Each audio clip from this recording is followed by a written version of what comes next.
with Leadership Associates, and this is Laurel Browning, also with our company. And Mark Min is traveling. I guess he replaced Paris, who was in California. Mark is in California. So they might have passed at the airport. But anyway, tonight what we're really about is giving you a report of what the stakeholders had to say about the superintendent search. And sharing with you the input that we received the days that we were in the district. And then we've got a few other housekeeping items. I know you've got a pretty tight timeline, so try to kind of move it along. Did the board receive the agenda, talking points that we sent out earlier? Sent them earlier to Garland. You sent it today? It's a document that looks. It is, yes. There it is. It's very small. Oh, it was probably one of those changes to the active agenda. I guess maybe that's why I didn't see it. I didn't see it either. I didn't get it. Oh, you didn't get it? I didn't realize until 3 minutes ago, he sent it to only us. It's pretty. So, yeah. Okay. We can just go down. So for the benefit of the audience, that we were here on October 3rd, meeting Mark Van, myself, and Laurel. And we had we had 15 meetings, 5 individual board members, and other meetings, 3 student groups, that total of 78 participants. And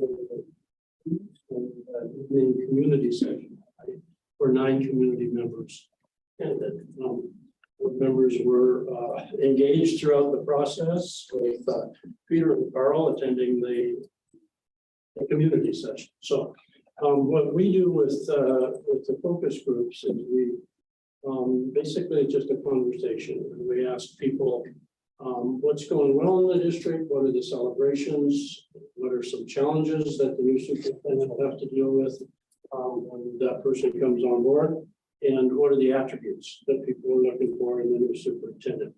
So in all those meetings, I take a lot of notes and then put the information together in a document that we call Common Threads. And this is that document. Thank you, sir. Can I you have a couple of copies, or? I just have that. Okay. In my notes, I'm sorry to say. Because I don't see it in our email, just FYI, but maybe it's coming or something like that. Yeah. I said,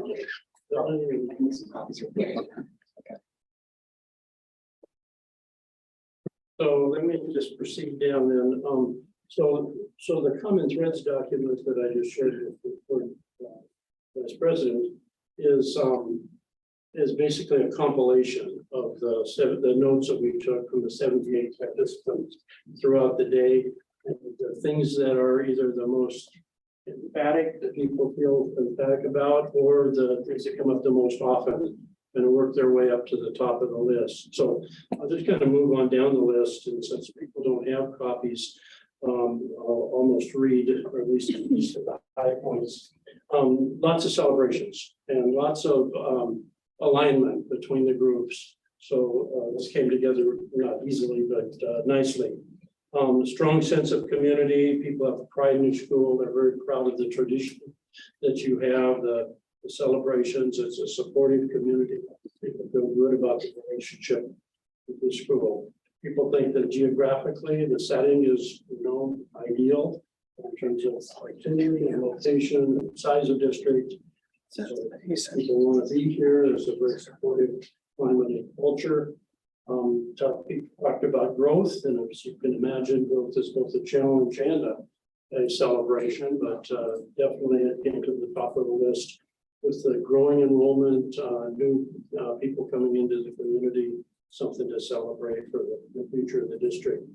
Strong community and school partnerships. People care about the district. The growing diversity was seen as a strength, a celebration, so that's a good thing. Good labor relations. People still feel good about the ALE programs, Crossroads, and the Open Doors programs, and some of the other provisions that are made for students that might need a little different learning environment. Good overall, over time, good support for levies and bonds is evidenced by some of your new committees. Also, support in the community for various fundraising activities when those come around, which is quite common, of course. People feel good about the high school, the upgrades to the athletic fields, the sports fields, facilities, and we noticed this too, but people also said it, the facilities are well maintained. So that's a celebration. Dedicated staff, people are devoted to the kids in the community and a welcoming and friendly atmosphere. So those were all good, and those cut across the board, and those will be helpful as we recruit candidates and talk to candidates about what's going well in the district.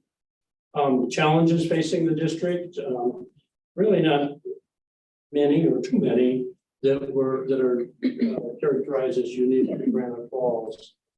Everybody has fiscal challenges, and some of those are probably less in Granite Falls. Many districts are facing declining enrollments. You're not facing a declining enrollment. You've got some of the same issues that are facing other districts with the loss of the federal money and just general fiscal challenges. Staffing reductions and earlier in the year or the end of last year, that's a challenge that people are still dealing with. We'll probably inherit some of that. Probably the biggest one that it's not unique to Granite Falls, but you're probably at the high end of the range, is challenges associated with special education. A high number of students in the special education program. Everybody seems to know that. People are working on it, but it's a challenge. And I think over time, people are going to need to do some work to get that down and bring that into alignment. There again, growth in the community is a celebration, but it's also a challenge in terms of capacity and just dealing with change. People brought forward the idea that the community or some people in the community just might be a little bit resistant to change. And I think that's unique to Granite Falls by any stretch of the imagination. Leadership changes are always a challenge, so that's pretty expected. Some work needs to be done on academics, test scores, graduation rate, student achievement gap. Some of that's an impact from COVID, but there's work to be done in that area. Economic diversity in the district and in the community, poverty and equity issues are a challenge. Communication is always a challenge, and that came forward as well. Your CTE programs are strong and very effective, and people value them, but there's some staffing and kind of continuity issues associated with some of your CTE programs that people brought forward. Collective bargaining with 2 units over the next couple of years. That's to be expected. That comes around. It's a challenge. Some support systems for addressing student needs, special needs, mental health issues. That's another problem across districts. I think this came forward, getting community to believe in the district and value education, to kind of up that people's attitudes and expectations about the value of education. And some people brought forward morale, although I think that was kind of a mixed thing. There was some people who felt very good about the work of the district, and other people. So then we take that, ask the last question to the focus groups about what attributes you're looking for in the next superintendent. And this came kind of loud and clear. Somebody that's visible, involved, interacts with schools, activities in the community. That was from community members, students, staff, board members. Everybody wants that person to be involved and highly visible. Somebody that understands Granite Falls, knows something about small towns, traditions, values traditions. Somebody that has respect for the culture of the community is to be part of it. Somebody that's able to form relationships throughout the district, interact with all kinds of or levels, all kinds of people. Somebody that can develop trust. Somebody that can make changes and hold people accountable. Follow through on promises, and that builds trust. Just kind of go hand in hand. Transparency is important. Somebody that's an inspiring collaborator, successful experience with fiscal issues, financial background, somebody that understands the budget, will pay close attention to the budget. Somebody with some new ideas, an advocate for parents and families, somebody that can deal with academic challenges, communicator, supportive person, successful experience as an educator, one of the questions that we always ask, what about a non-traditional candidate? And people say, well, maybe, but somebody, they really mostly value somebody that can be probably a teacher, principal, through the chairs, and has touched all the bases along the way. This size district, pretty hands-on job, really would be best served probably by a person that's done many of the roles in the district. Somebody that focuses on students and staff, residency in or near Granite Falls, strongly desired. There was kind of a mix. Some people that was very, very important, and other people not so much. But I think by and large, the visibility and the connection with the community was important to everybody, and that's certainly enhanced by somebody living in the community or very close to it. The students and adults wanted somebody that listens to student voices, an advocate for students, somebody that includes students in decision making. So that's basically a snapshot of what your stakeholders said and put their celebrations and their challenges and their attributes that they're looking for in the next superintendent. Questions? Any of that? I forward any questions? I've got one. If there's not any others, I need to jump in front of someone. This is a really good list, and I guess I just want to say, because I was there, while I would love to have walked in that room and seen 50 people, I was extremely happy to see the people that we had. A lot of faces that don't typically come to some of things like this, and some that do. Even with, I think we had 2 or 3 conflicts of things happening in the district, and we even after the meeting, I think we ended up staying like an hour or so just talking with some of the people that were there and stuff like that. So I was really happy with the people that came and the turnout. So thank you for doing that. Is there this is a really good list, and I think this really encapsulates a lot of things that I even heard just at that stakeholder meeting. Is there any best practices or recommendations that you can give of other districts as they've gone through this practice or this process on how to digest this and then compare that, contrast it as we get to the final stages to make sure that we're, that the candidates that we're looking at have, some of these attributes and we're hitting it like is there any recommendation you can give other than, pulling out the list and going, oh yeah, I think that person's got this and this and this. Any other thoughts? Because I really want the voice of our community to lead who we decide our next leader is. And so I don't want this to get lost in all of the things. What you up here along the way is us, Mark and I and Laurel, saying, let's circle back to what the community said early on. Because the community included the board, included staff, students, the whole, and everyone. So if we keep that, like you say, in front of us, the very next step is the development of the brochure. And so what actually today, I took the first draft at it, basically taking the most prevalent challenges and opportunities and then attributes and work those into the first draft of the brochure, send it on to our desktop publisher. So you'll have that in draft form to look at, say by the end of the week. And then when Mark and I talk to candidates, we use the same information, but they'll always say, what's the district looking for? Oh, this is what people told us. Talk about special education as one of the challenges. We talk about disability. We talk about those very same things. When you deliberate on the candidates, we'll remind you, let's circle back. And we can put together a little rubric that takes, categories, and you can use it as a check sheet if you want, or put notes on it, those kinds of things. We've done different things like that to kind of keep that alive. When we design interview questions, we'll make sure that you have interview questions that address the most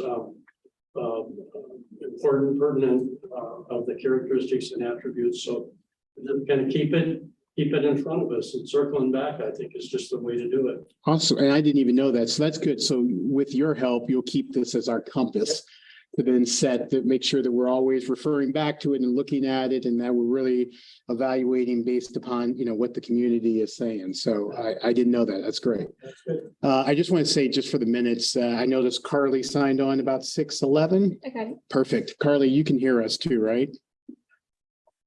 Yes, I can. Awesome. That's all right. Hi, Carly. Hello. Any other questions, board? Brick Beach? I don't think so, no. Items, I can, Oh, I was just on this part. Now I was gonna let you go on. Any other on this before we let them go on? Carly, do you have any questions on that? Oh, did you have something, Tina? I'm sorry. She just texted and said I need a Zoom link. Oh, we've done that. Okay. Yeah, I took It care of just that. said now, so I was confused. Okay, good. Any questions on this part No, before it goes on? no, thank you. I appreciate the update. Carly, any questions on this part? Nope.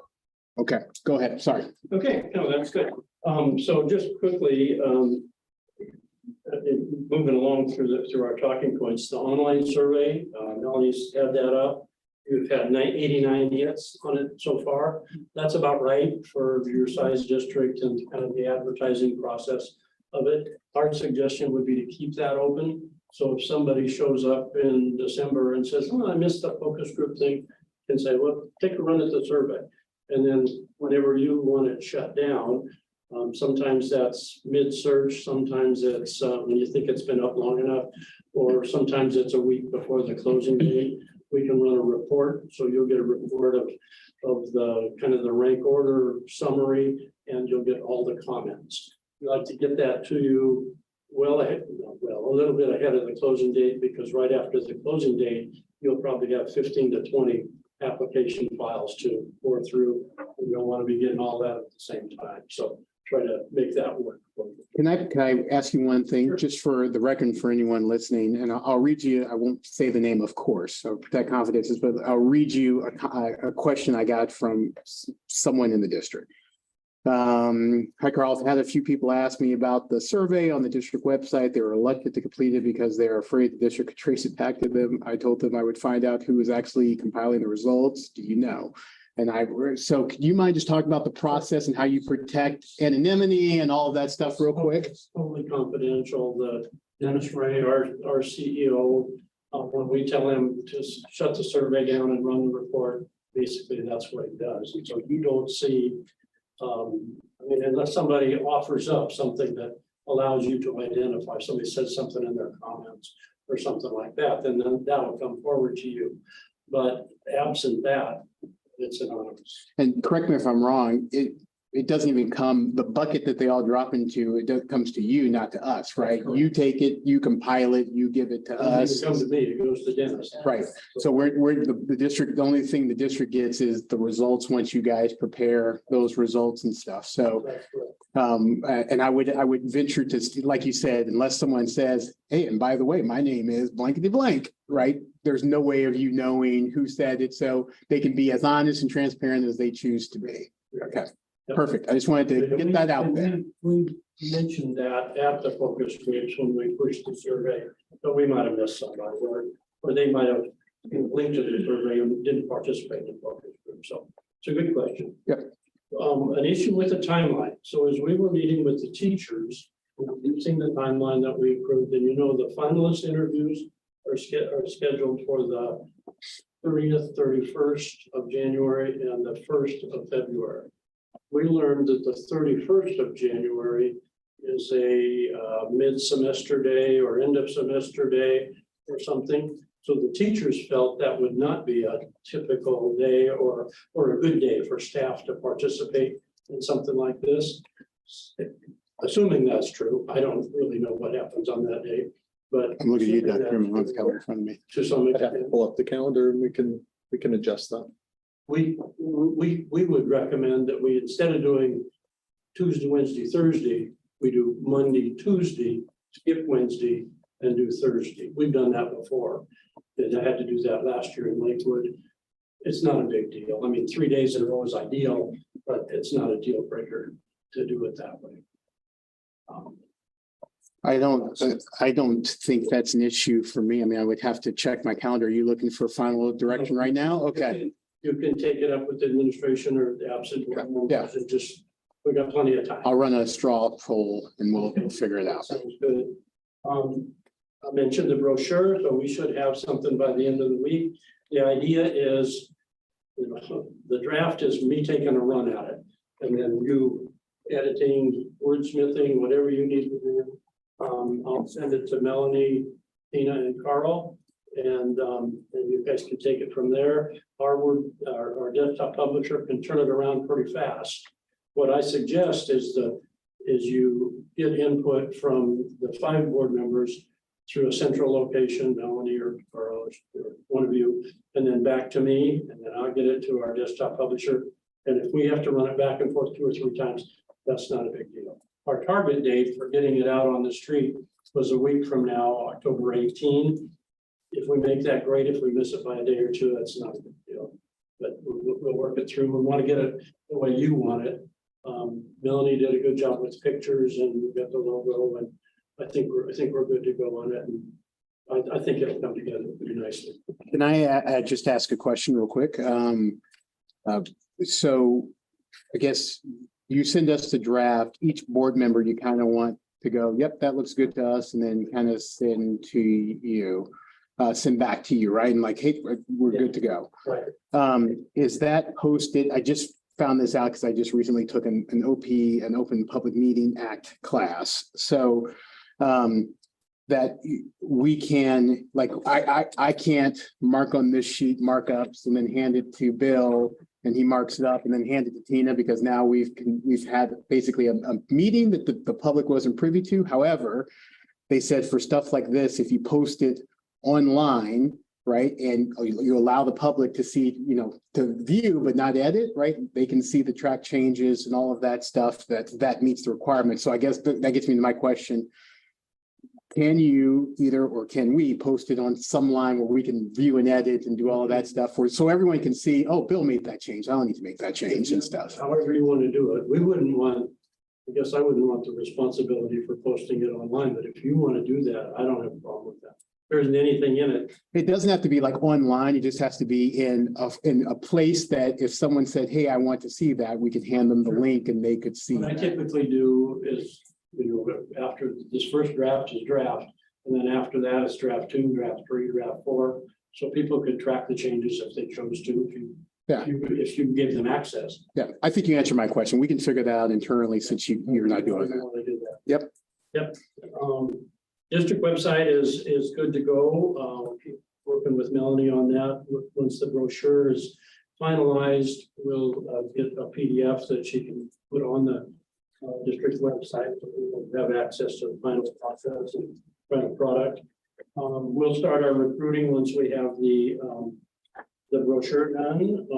One of the tasks for the board and the administration is to take a look and probably have legal review of the superintendent's contract and see where you want to get that. If you want salary comparisons or any information to help you with that process, we can do that. Larry Francois at the ESD is masterful at doing comparisons. The district has to make a request to him. We can't request it, but he'll honor your request and get you that information. Can you do both? Can you guys give us what you think and then we also contact Larry? We probably wait to see his.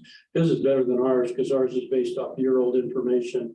And then we extrapolate. He goes right to the source and facts and does this all the time. So does the board have to request that or the superintendent? I think the superintendent. Okay, Yeah. we'll figure that out. Media and communication, we're still available to help with any of that you need. Time commitment to the search. Remember that after the brochure is done, it kind of sits for a while and you don't have too much involvement while the job is posted and we're doing our recruiting and starting reference checks. As it gets toward the end of the line, we'll close out the survey probably, unless you tell us otherwise, a week before the closing. And then we'll get you application forms. So you've got some work to do then. And we've got a couple rounds of interviews. We had pretty good consensus about doing the first round of interviews in executive session. I think is a good way to go. Questions? When's a good time? Do you need the salary and all of that stuff before? I mean, obviously it's after the brochure, but is that something that you guys are publicizing? Is there a date I need to get that? Or? That even mid-December. I mean, maybe that'd be a good target to get it before winter break. Okay. I just wanted to know the timing. The only other question I have is, and maybe you're kind of going to talk about it here later as I'm looking at the rest of the agenda. I've been contacted, I know some of the boards been contacted by people that are interested. And hey, I'd like to throw my name in the hat. And I only know that because I saw that we were all on the email. Obviously, I know the board shares in this. I don't want to put my thumb on, anyone like, oh, hey, or any. So just talk us through the process. Is the best thing to do. Go, hey, talk to Northwest. We want nothing, we got no hands on that. You can do two things. You can tell them to contact us, or you can just surface their name, and that's not the same as sending a recommendation. As you're saying, I was contacted by John Smith, and if you guys want to follow up with John, you're just contacted. And you guys won't give that any preference, be like, oh, well, the board sent us this, so they might really want that. Okay, good. I just want to make that clear that everyone gets a fair Yes. Yep. shake at this. Okay, Happens all the time. okay. Perfect. No, I think we're good. Keep going. Great. Oh, I didn't know if there was other things you wanted to talk about here or any questions, board? Bill, Director Reach? No, actually, you asked the question, but when that contract was due, so. Oh, thank you. Carly, Thank you. I just want to make sure, since you're on Zoom, I know it's clunky. No, I'm good. Perfect. Awesome. Really appreciate that update. And I keep looking over. All right, moving to item 3A of the agenda, board comments. Bill, I'll start with you. Oh, so sorry, Bill. I did that last. No, that's My okay. apologies. That's okay. Tell us about Hawaii. Yes. No, I've been indisposed for the last 2 weeks. Yes. Really don't have a lot. I understand that the celebration of Railroad Days this last weekend went really well for the old community, and I appreciate the participation of the schools and the school board in District CAD. It really shines a good light on the schools when we're participating in these large community events. Yeah. Thank you, Bill. Director Reach. The last couple of weeks I have taken a step back, so I haven't been as involved, but I did have one shout out and high five to Director Terry because he put a lot of time and effort into working with WASDA and working to pass.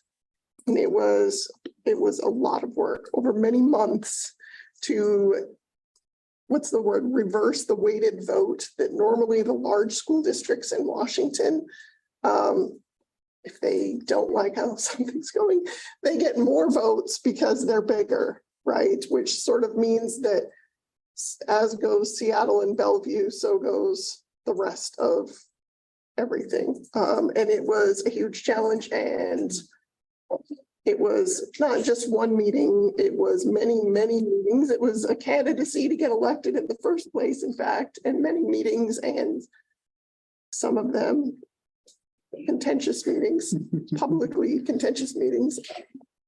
But the resolution, I guess it's resolution passed, it was overturned, and now school districts have even, I don't know the right word, but we have equal power in our vote. There's no weighted vote. If you're a big school, you get more, you get to stuff the ballot box, right? So it was a huge effort. And tell me what it passed by. By about 75%. It was the largest amount that's ever attended an annual conference. I think there's Yeah, you got them riled up. and it passed by about 75%. And it needed at least 66.6 to pass. So significant.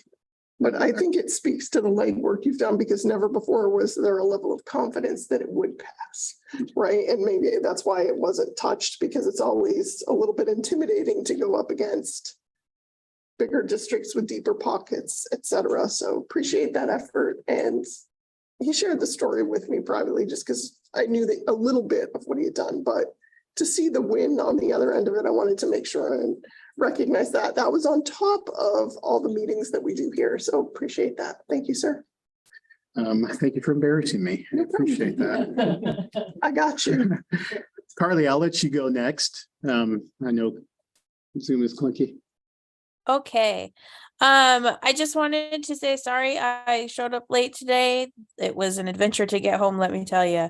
Um, what was I gonna say? I lost my train of thought for a second. Oh, I just wanted to say, talking about our track and field, I have a lot of friends and acquaintances and stuff from other school districts who came in this weekend for the track meet, and I heard nothing but amazing things about our new track and field, and everyone was really impressed and really, really liked it. So, that was really exciting to hear.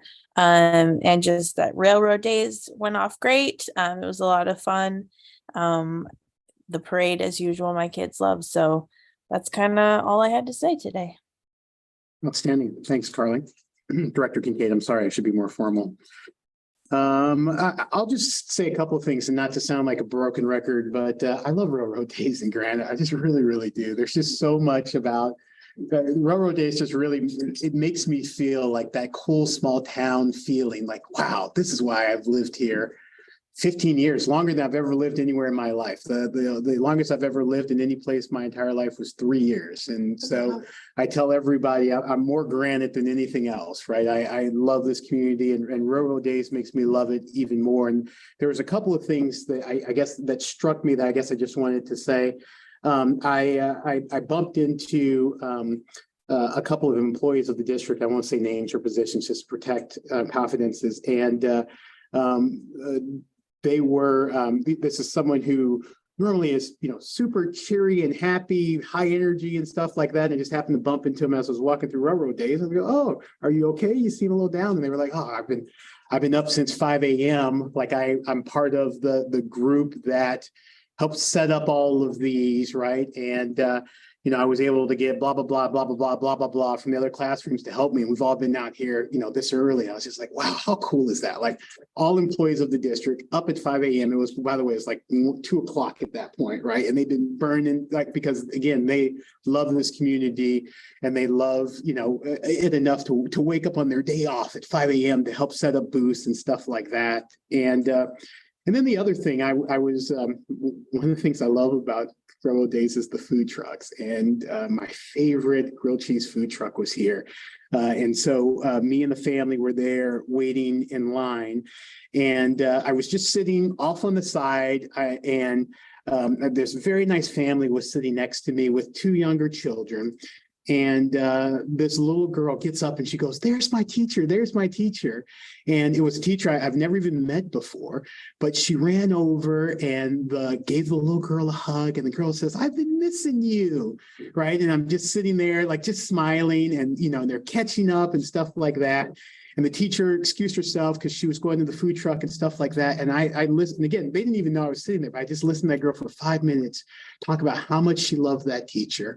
How, like, that was my teacher. That's my teacher. And, we're doing blah, blah, blah in class and stuff like that. And it just, for me, just put into context, like, what we do, why we do it, how important the school district is to the community, the relationships and the connections they make. It was just a beautiful moment. And I was just happy to be able to be kind of a bystander to it and stuff. So, Railroad Days in a lot of ways was like, yeah, this is the greatest part of Granite. This is the greatest part of all the challenges. Like, it's all worth it, man. We're all doing the thing. So just wanted to share that, as well as, again, thank all of the participation that we had in the community forums and stuff like that. I've heard really good feedback, not only from the ones we attended, but even the ones interior that we had. So I appreciate you guys facilitating that really well. So that's all I've got on that. Any questions or discussion on that item before we move on? Okay. Moving on to 3B, board survey status discussion. So I know I'm driving this one. And I was just going to ask, so just to give some frame to this discussion, every year, Bill, you probably don't know this. Carly, I don't even know if we've gone through this process with you since you've been on the board. We do kind of a board evaluation where we go through a rubric, some questions online, talk about, things that, we know, things that we're doing well, answer some questions. And it gives us a good idea of, the knowledge base of the district as it relates to the way that we address challenges, the way that we make decisions, all of that stuff. And then allows us to really kind of focus in areas that where we identify, oh gosh, there's a low amount of knowledge, ability, confidence, whatever in this area. And so with COVID and all the things we have, I know that we're a little neglect on doing that. We try to do it every year. How many, are there still any outstanding Yeah. surveys? Okay. So all of the board, as well as Dr. M, I think you folks, no, you don't? Okay, so it's just the five of us. Okay, so not calling any names. We actually, I don't even think we know names, right? Because it's, we don't put any identifiers, but we've got two that we're still outstanding for. So not calling anyone out or pointing anyone out. I have no idea who the two are, but just a little feather in your cap that, or a reminder that we need to get that filled out so that we can move on to the next step. So I'm just gonna throw this out there. Say I did do the survey, but I can't remember if I submitted it at the end. Is there a way I could check that part? well, so I know at the end you ask a identifying question or something like that. Do you remember what that identifying question was? Nope. But, well, because, okay, so I just checked it again. It said 14%. I was like, no, I sat there for like a really long time doing this. I think it estimated 20 minutes. I'm certain I took longer. So I know I'm past 14%. So then I hit next and it said I was 29% done. And I'm like, I better not do any more on this because maybe I'm the person that keeps submitting two results every time. So I'll figure out if I submitted it or not. I might be one of the three that submitted or one of the two that did not. That has click not submitted. submit. All right. I'll I find was wondering the same thing because I know that I did it, but then I can't remember. I'm like, well, did I submit that? No, I did it, but did I submit it? Yeah, So, just and I was. think I emailed Paris and told her that I had it done. So I think I'm good. I think. Yeah, Okay. I know what we had an issue similar to this a couple of years ago, and I think we had an excellent. Melanie was able to like print the last that you basically put in like, just a random word and Yeah. you were able to give us that. And I was like, oh, that was You see me. the random words or names that people used on there Okay. as their names. I don't know who it belongs to because they're random words. Yeah. So if Director Kincaid or Director Veach reached out to you and you read them those words, they could probably determine if that was something they did or not, right? And if not, then they're one of the couple that we're still waiting for. All right. And Mr. Chair, we'll be able to actually look at 2 years worth of surveys. Oh, that's right. Yeah. Because last year there was a glitch and then we got that straightened out. It took a while, but we'll have those results as well as this year's. And we typically, just to go to the next step, the board typically reviews that in a study session or a work session or something along those lines. And then we kind of set goals for ourselves and stuff like that. So, cool. Any questions or anything about that before I move on? Okay, hearing none. Moving on to item 4A of the agenda, board report. I believe Director Ledoux is WIA, correct? That's correct. Yep. So unless someone else has something to present, we can skip that. I'll go to ledge report just because it's in my, it's next on my list. So we're just getting going for this next legislative session. Obviously, as I've talked about last meeting and Director Veach was talking about, we just recently had our General Assembly for WASDA where we set our legislative slate for this upcoming session. Now is what's called prioritization, where every district is supposed to go through those positions and kind of rank those. So in past, I've always just done it, right? Because I'm on the ledge rep and I'm a ledge, and obviously you guys are authorizing me to do that. I'm certainly willing to go through it as a board if you guys wanted to, or if you feel confident, I can go through and do the prioritization and stuff like that on your behalf. Then basically the next step of that process is the WASDA Legislative Committee, which I'm on. We'll then take those prioritizations, basically turn that into a one page and kind of set our okay, here's how we're going to advocate for all schools, all students in Washington State based upon the priorities that were set by all of the school boards in Washington State. So if you guys are cool with that, I'll do that and send it back and then obviously move forward with it from there. I hear people nodding their head or see people nodding their heads. So I'm guessing that's cool. Yes, I'm okay with it. Perfect. Thank you, Director. All right. All right, moving on to community report. Dr. Kincaid, you're on. I actually don't have a report today. No worries. Right, so then moving on to item 4B, superintendent report. Dr. M. All right. And Corey, if you don't mind just forwarding the slides for me, Yeah. that'd be great. And before we get to the slides, I also want to talk about Railroad Days a little bit. And first, I want to thank board members as well as our administrative team for being at our booth the whole day. And similar story as you shared, when young students would walk by and they would see their principal, they would just run over and as if they hadn't seen them yesterday from school. And so that was very cool, the relationships they've built. I spent the morning with the Alumni Association. They have a business meeting and breakfast at the start of the Railroad Days. And they always ask me to come and speak. And so just talk to them about some of our opportunities and challenges and celebrations. But the one thing I wanted to bring up to them this year was the amount of scholarship, and that's really the primary reason for the association. Just locally, including the Alumni Association, last year we awarded local scholarships of about $75,000. The amazing part is 30,000 of the 75 comes from the Alumni Association. And so they have very generous and active group. And then I did share with them as a total for the class of 23, it was almost $250,000 of scholarships. So, and they were, of course, very pleased with that and what's going on. And I did share them with my plans of semi-retirement and moving on and just really what a great group they've been to work with over these years. So moving on to just some of the slides.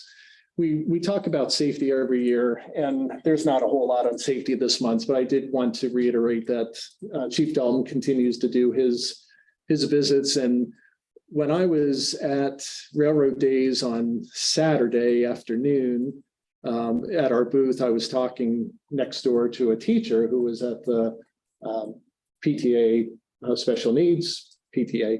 And she goes, you know, I want to thank you for emphasizing safety. And Chief Dalton came and spoke to our staff the other day, and it just so much reassurance. And so again, just a shout out to the police chief for his work with us. E3 will go live after October 18th. And if you recall, that is the phone app that every staff member is able to have on their phone. So that if something does occur, they just press a button and notification just goes out to all parties, and then we can quickly take action. We're doing that after the 18th because we still have some staff that will be trained, and they'll be trained on that professional learning day.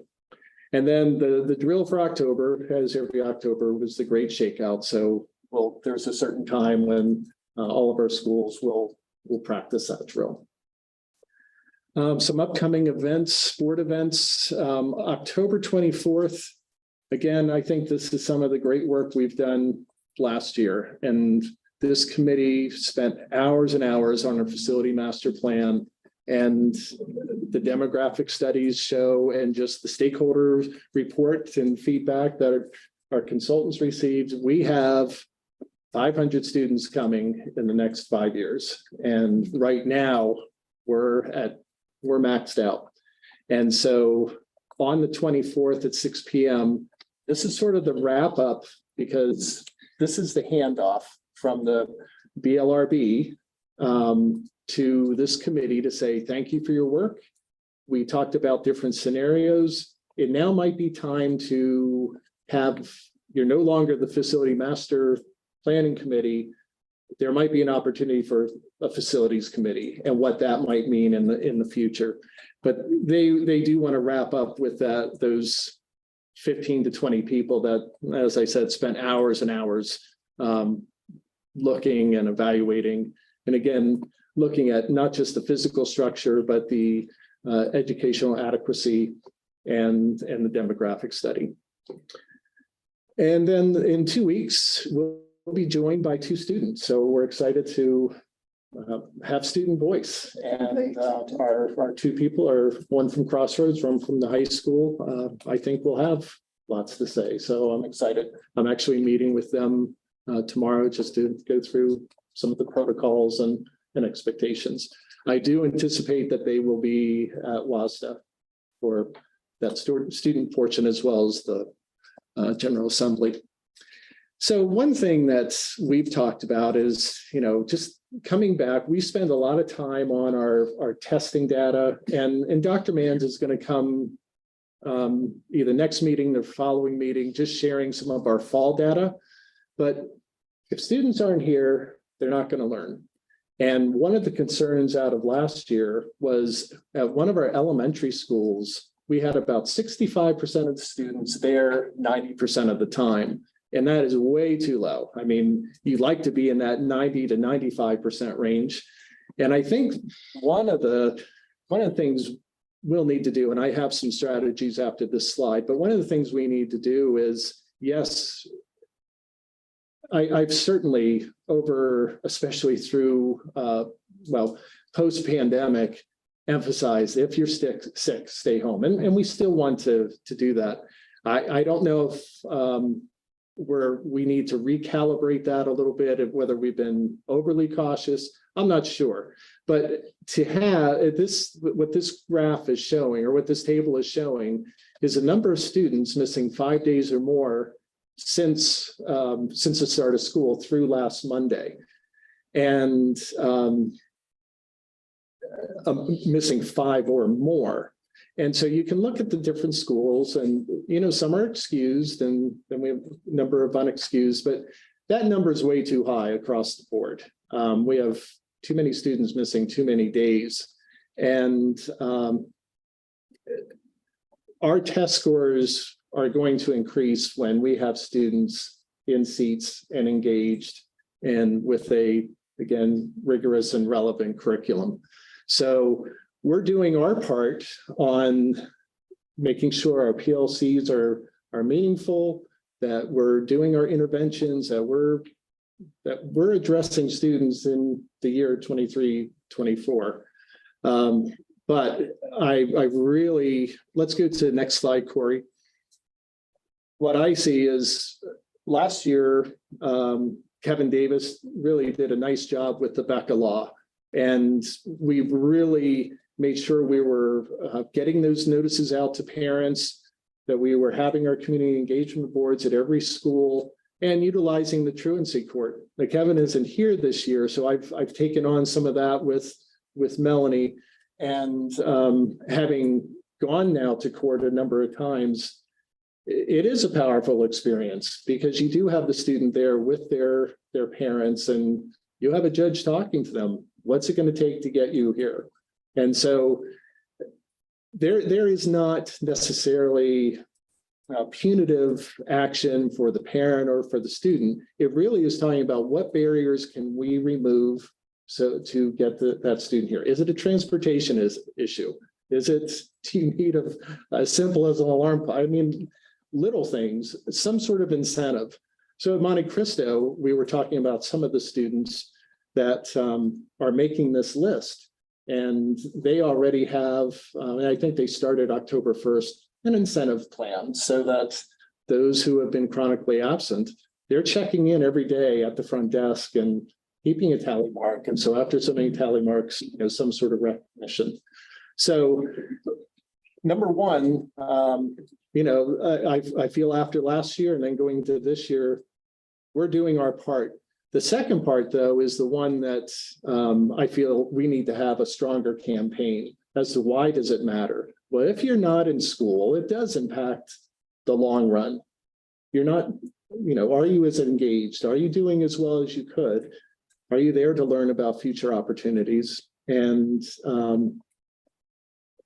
really reminding parents why school matters. And so we're going to start this campaign and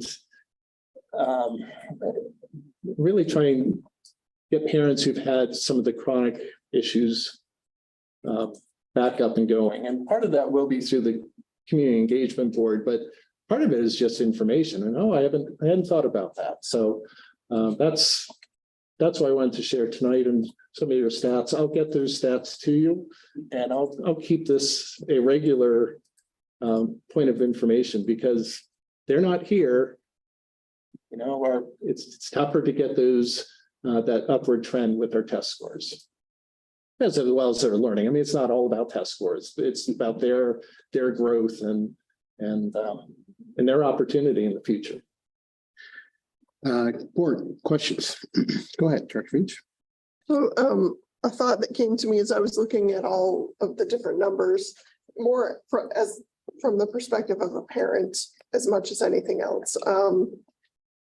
Dare I say it out loud that COVID is going around again, and my daughter's, well, I guess she just turned 16, didn't she?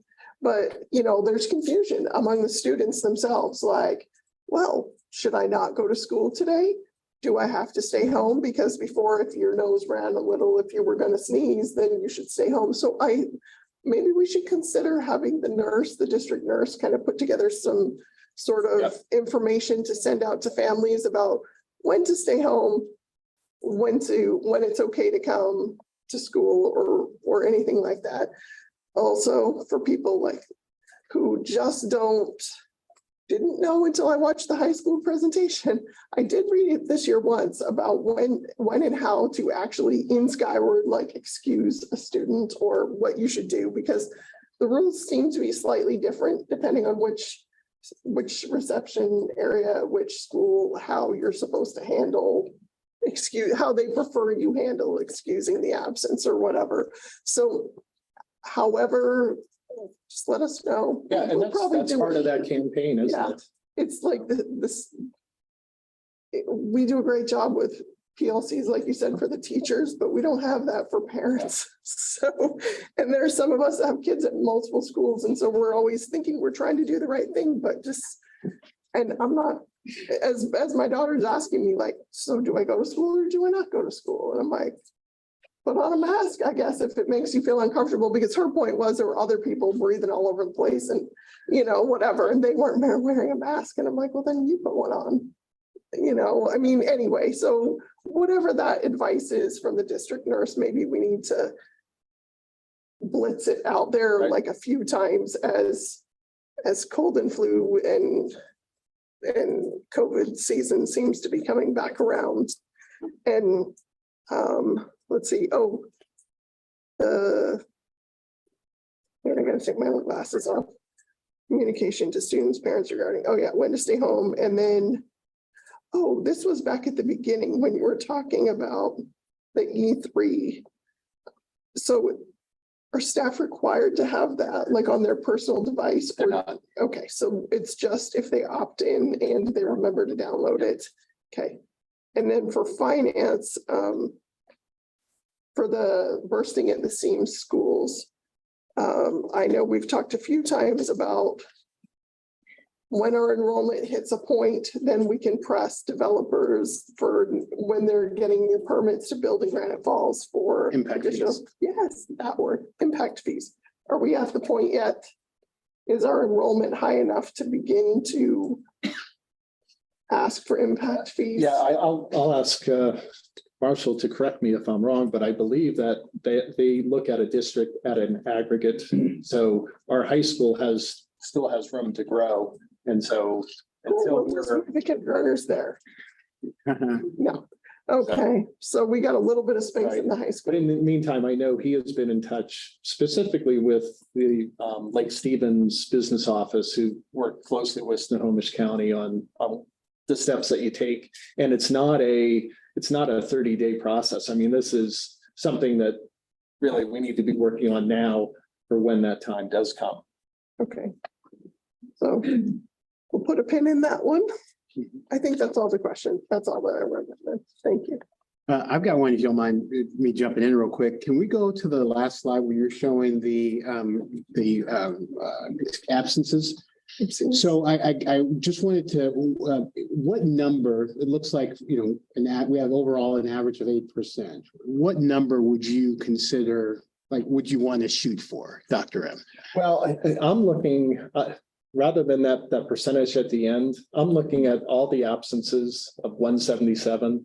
And all I know is that comes out to be about 20% of the time. So that means we have this number of students who are missing 20% of school already, and it's only October 11th. Yeah. So really, I'm much more comfortable at 10%. Got it.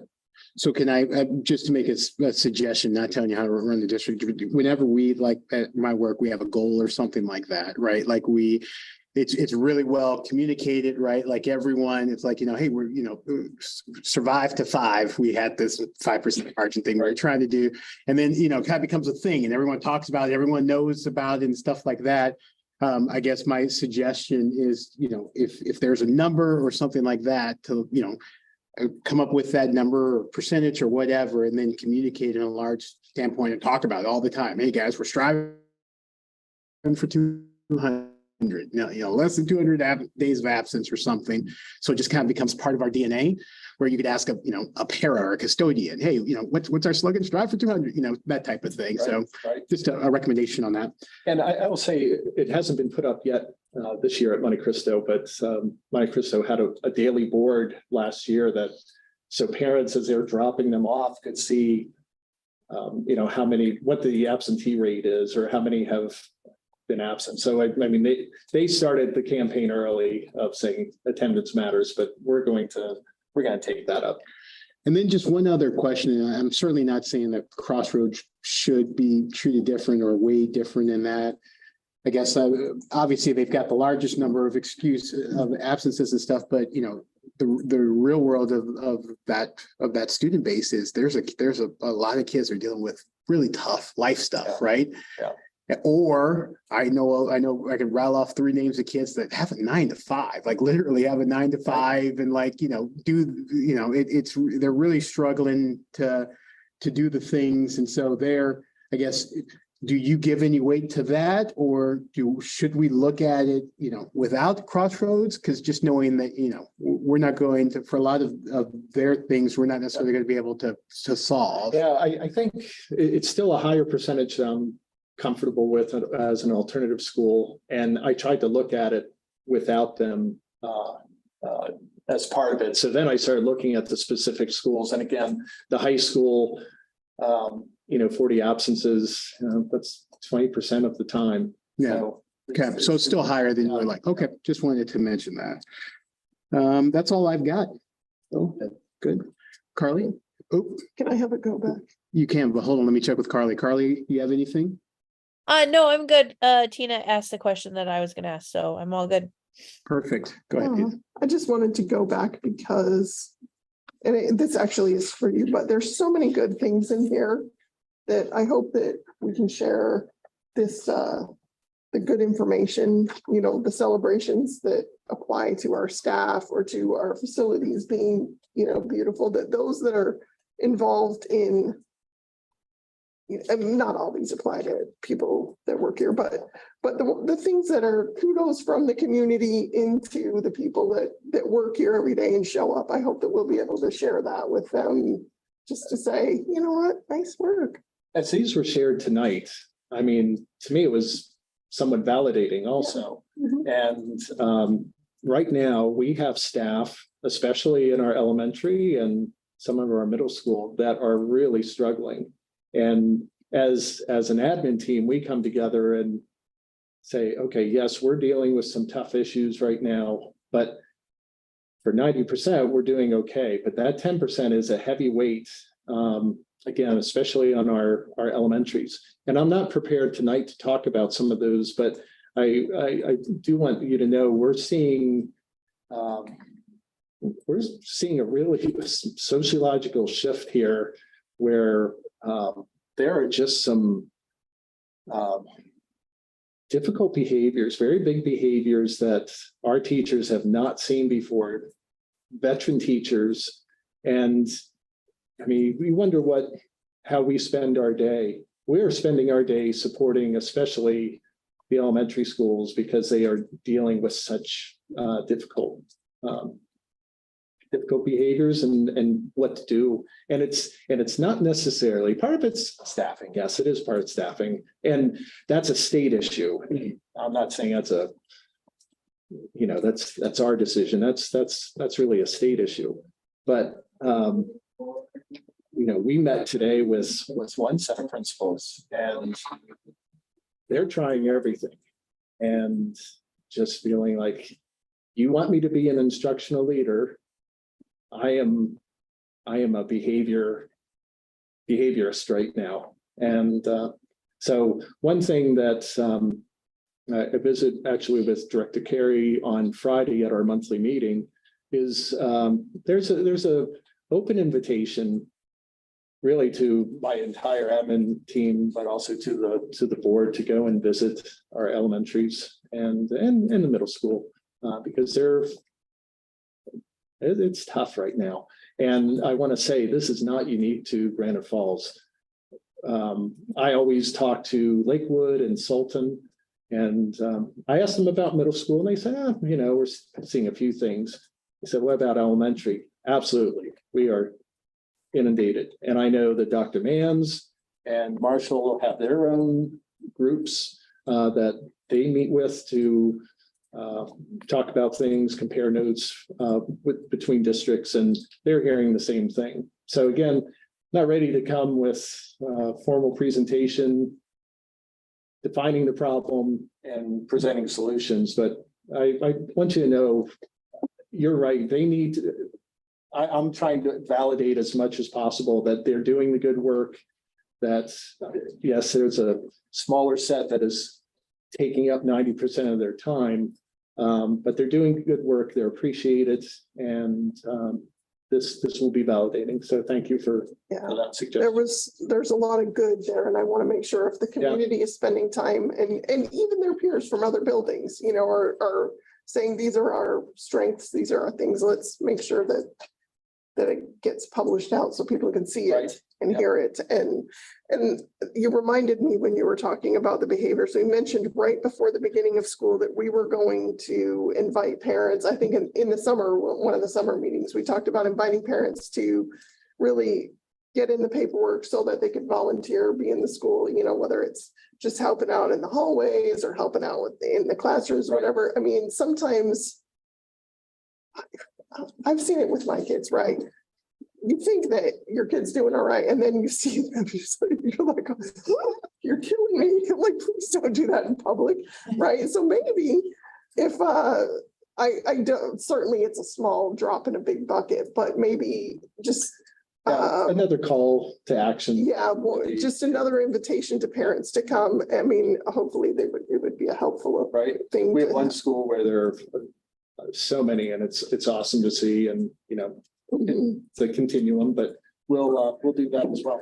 Okay, so that's really Yeah, I've just got one thing just to tag on this, because I appreciate you talking about it, and I promise to hop on and off my soapbox really quickly. But the reality of the situation with some of the behaviors that we've talked about, Dr. M, the only way, we're educators and we can certainly go in the toolbox and find out ways to address this, but realistically, the only way that we're going to systematically address this is with parents, right? Like we desperately need parents to be involved in their kids' education. I know this rings very true for Director Kincaid, who this is her DNA about advocating for parents and stuff. And I know, like, we spent 2 years basically saying, parents, get out of here, right? Like we've got, we're trying to control this and stuff like that.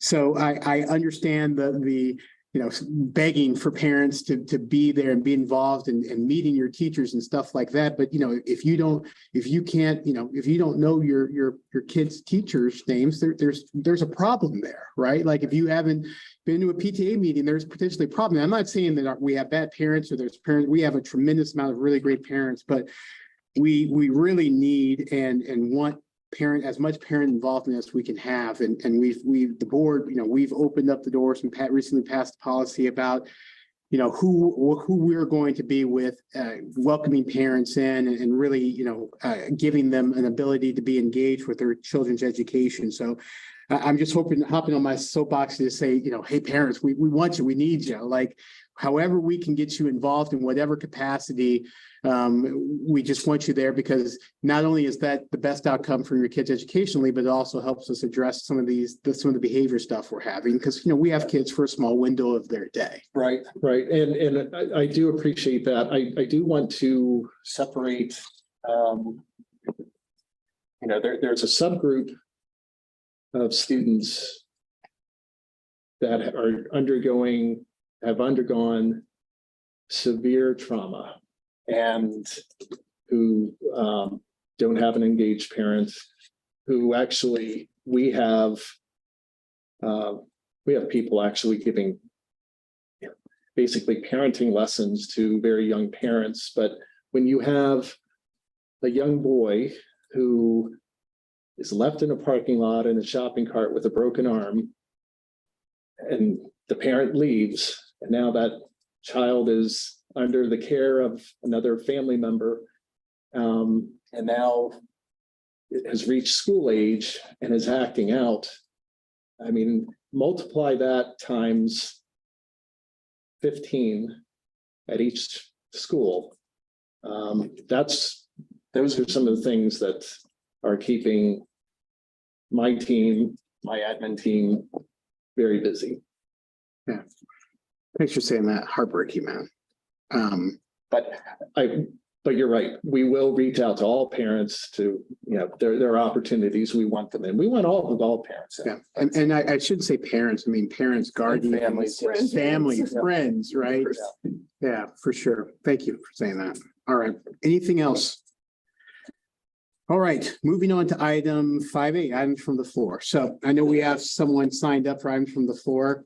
I always say this before we get to this point. There's the speech I have to read before we start items from the floor, and I always grimace before I read it, because even before I was sitting in this place and came to speak to the board from items from the floor, it certainly gives the impression that we don't want public comment, or, you know, or we're trying to constrict it, which is not the case at all. We, as I said earlier, we want and desperately need to hear from the people in the community we serve.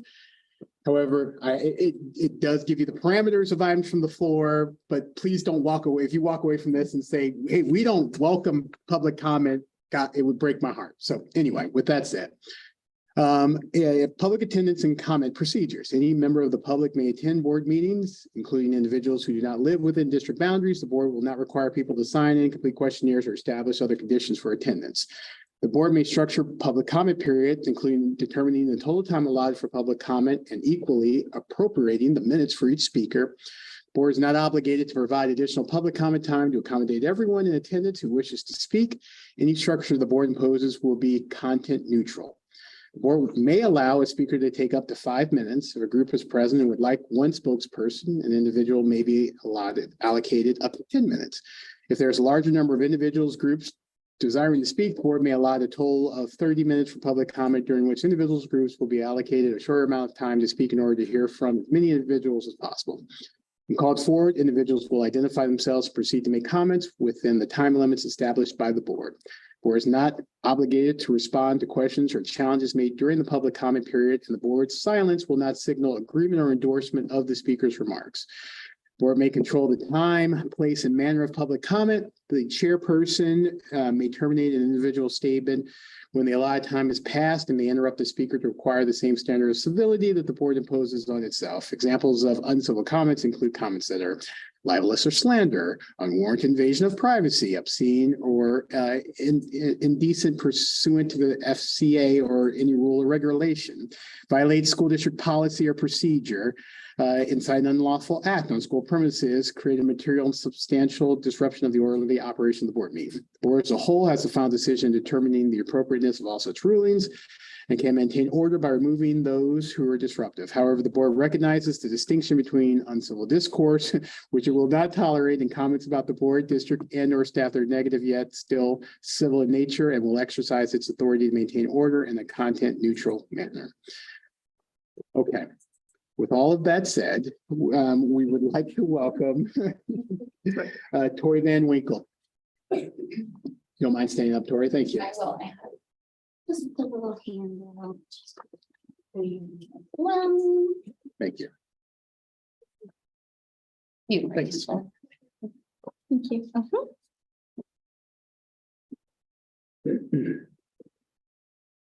Good evening. My name is Tori Van Winkle, and I'm here tonight to speak about my concerns with the high school girls soccer program.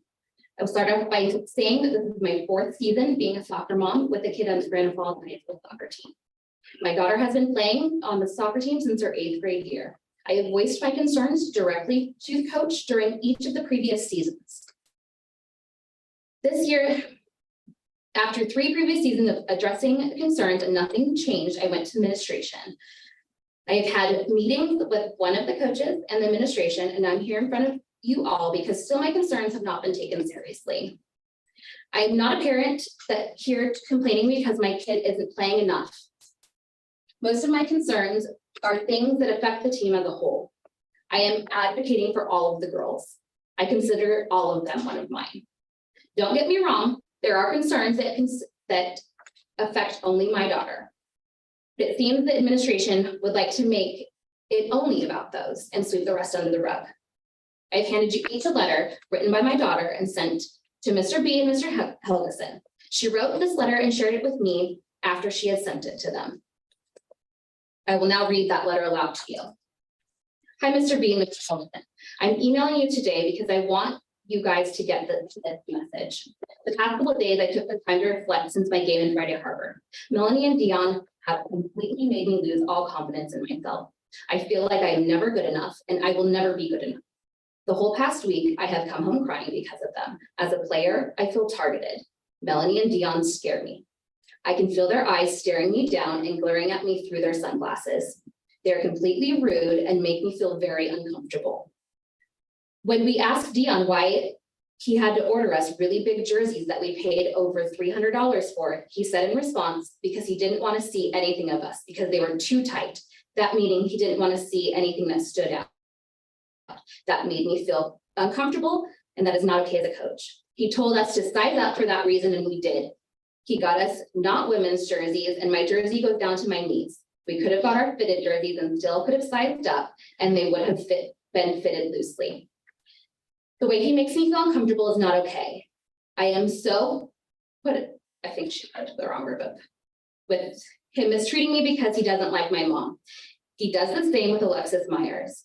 If I'm being honest, I'm scared to go to practice today because of how much I dislike them in-house and scared I am of them. They are rude to my mother. On Saturday, my mom asked them a question about hemming my jerseys because they are too big. In response, Melanie said she had to check with WIIA about it, which is fine. But her saying she saw my mom's email and saying she didn't know what to say is rude. Not only that, she said to my mom, we are coaches, we don't have to respond. That is rude and uncalled for. They are coaches, they have to respond to my mom a simple question about my jersey. I've been hurt since preseason. They push me over my limits. I'm not able to run and they still make us run the whole football field back and forth. I'm afraid that I'll be injured my whole junior season.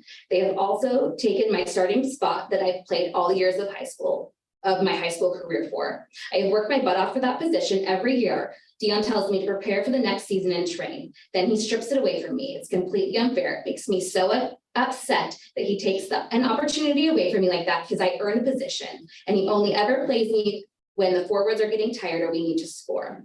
I feel so unwelcome when it comes to them. They They made me lose all confidence in myself, and I feel so targeted. I'm done with them. They have caused me to cry every night and make me feel terrible about myself. Not only that, but there are girls that want to quit because the coaches, but they're scared to say something. Thank you for taking the time to read this. A little background on Eliana. She's been starting forward for a high school team since her 8th grade year. Now, there were a few home games that she did not start in because the 8th graders were not supposed to start. Going into this year, I was told by Coach Dion that Eliana and Layla Munoz would be made captains with Rye, and that would be announced at the 3rd game, but to not let Eliana know. I never told her, and they have yet to announce other captains. The coaches also told the team that there would be more captains, and Coach Melanie told Ellie what she needed to work on to get that spot. Again, they have not announced them.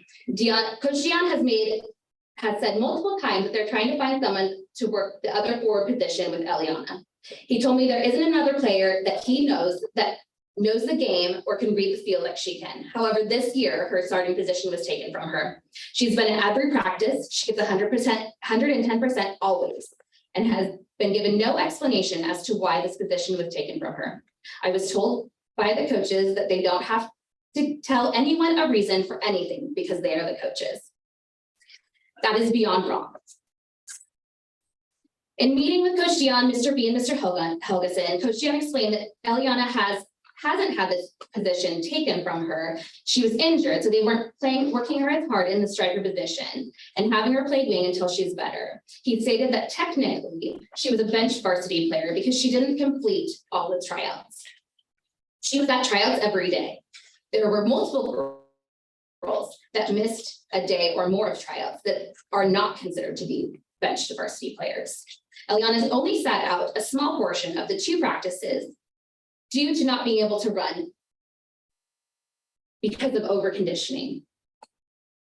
I was told by Coach Dion that he would take the time to explain to Eliana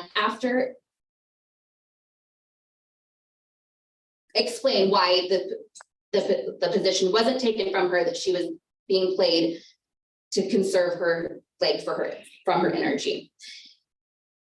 It's been over 2 weeks since that meeting. He's yet to speak to my daughter.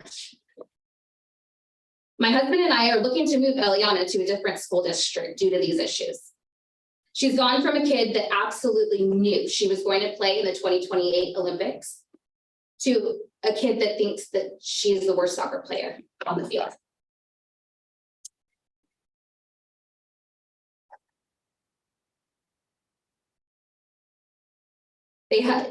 Coach Dion and Coach Melanie have single-handedly destroyed my daughter's confidence in herself.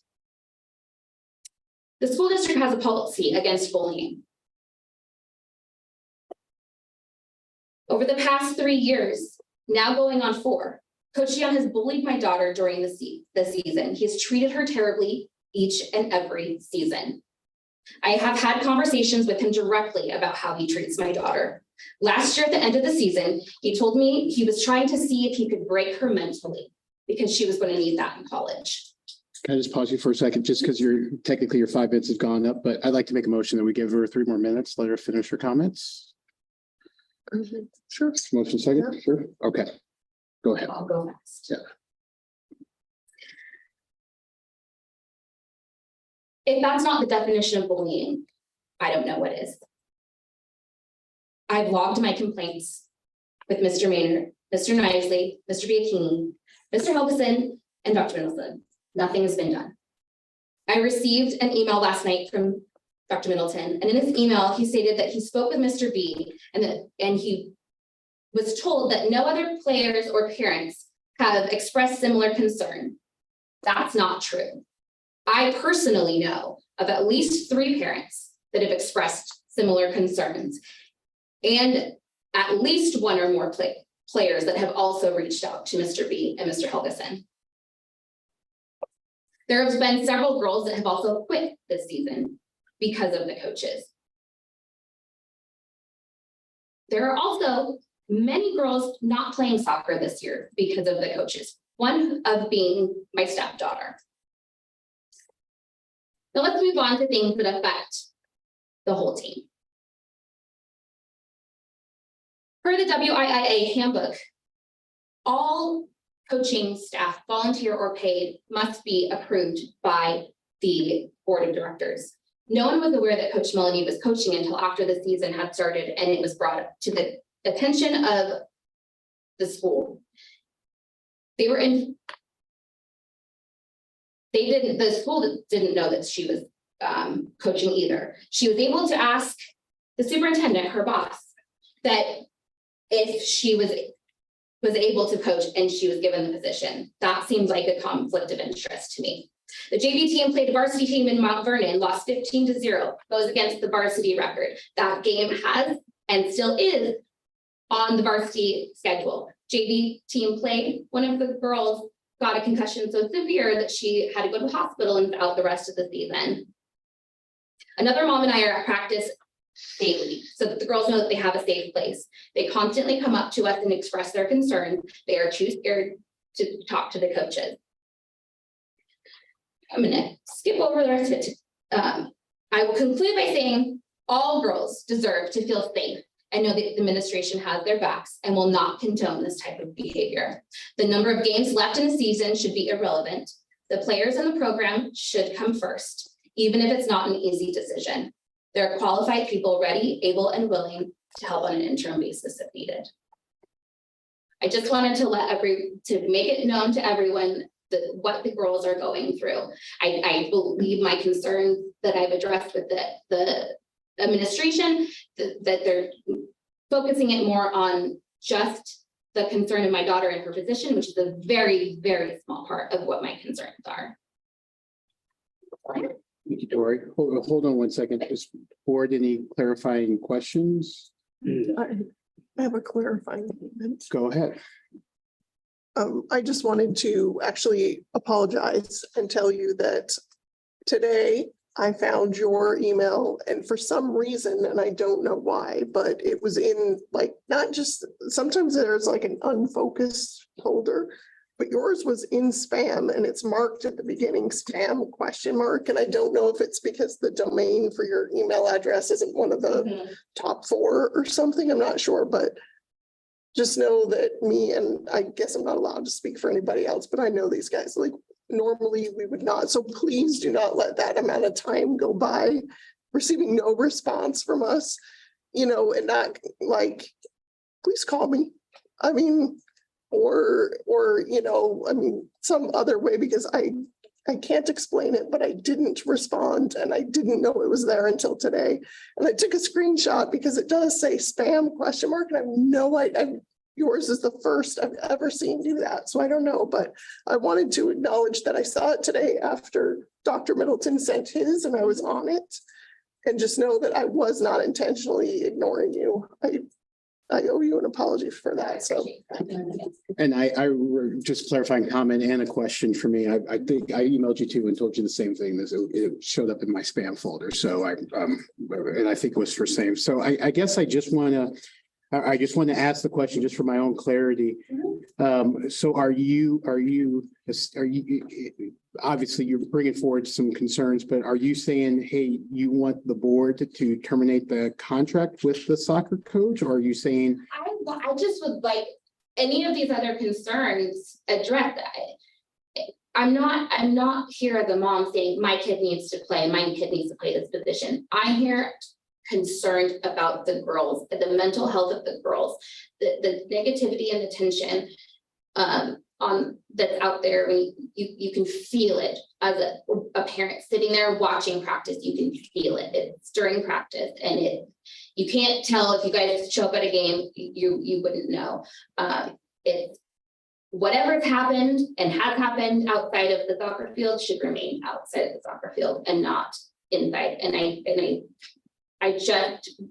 I felt the need to come and speak in person because I feel like my point is being missed.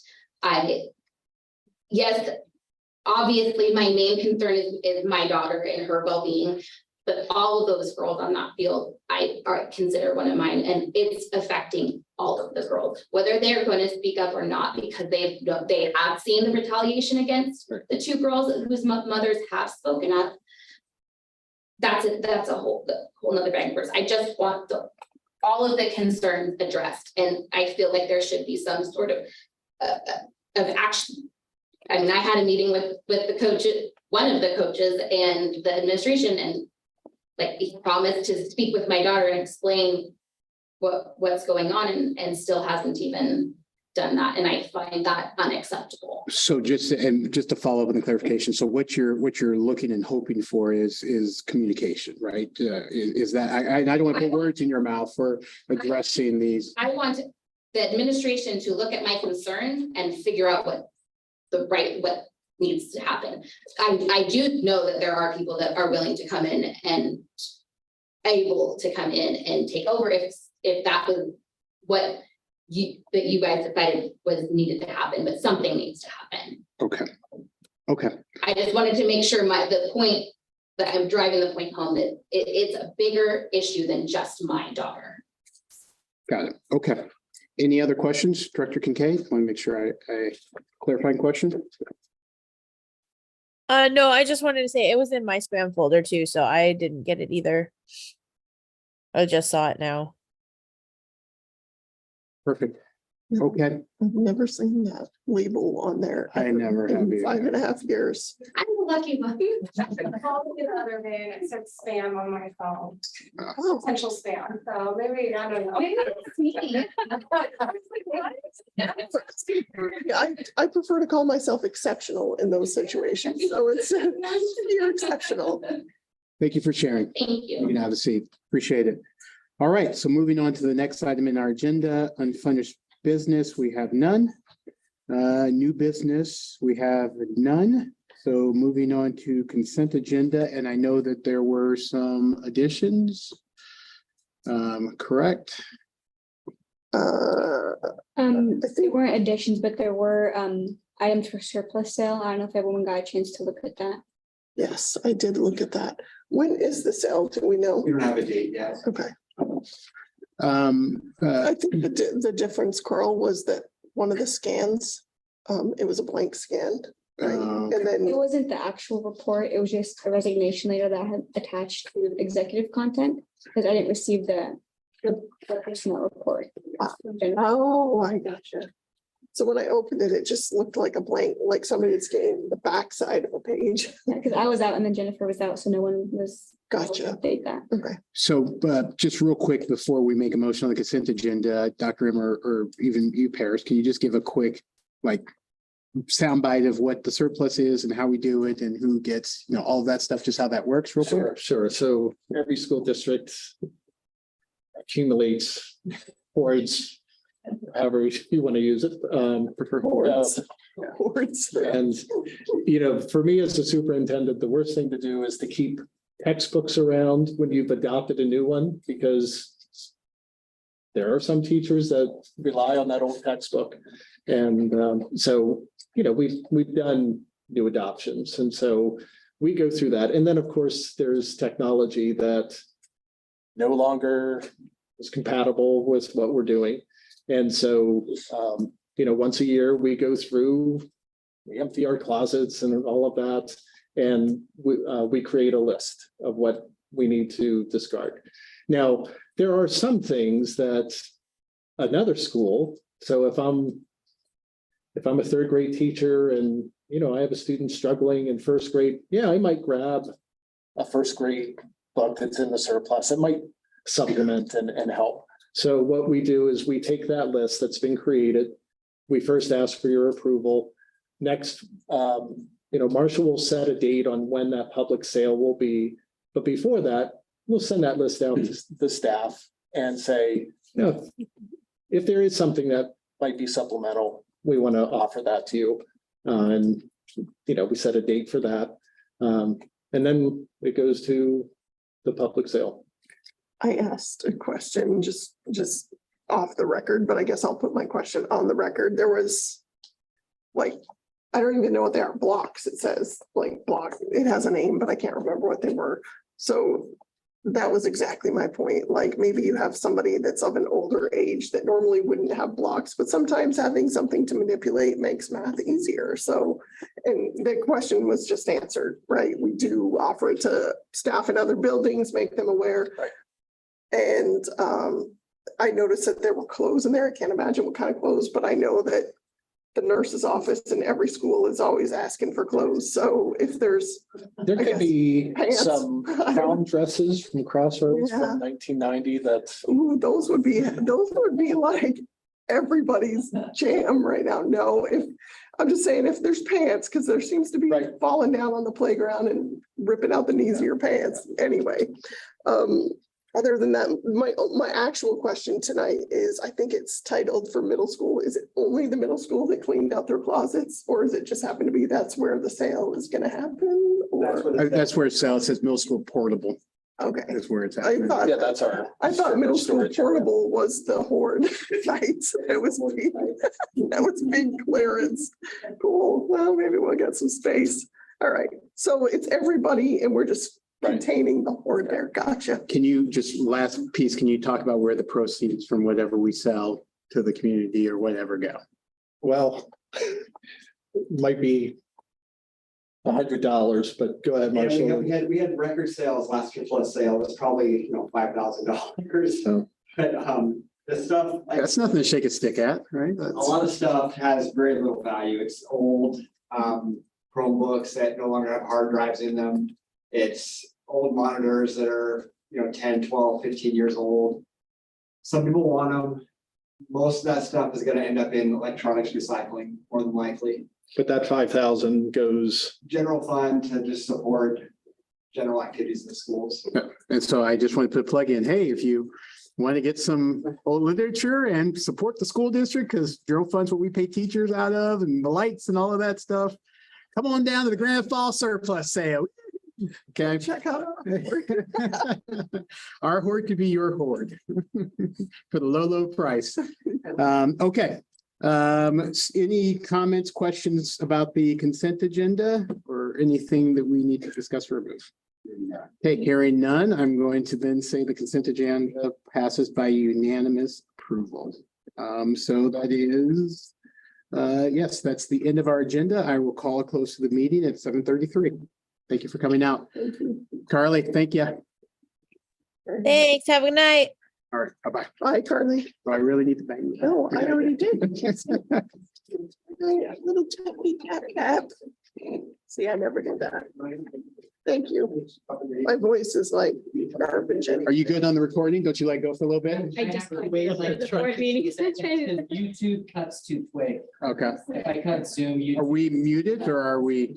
I have to like go do, then it's just gonna end up messing with YouTube. Okay. And we'll go back tomorrow to take out any conversations that Yeah. lap over the. Oh, okay. Yeah. He's trying to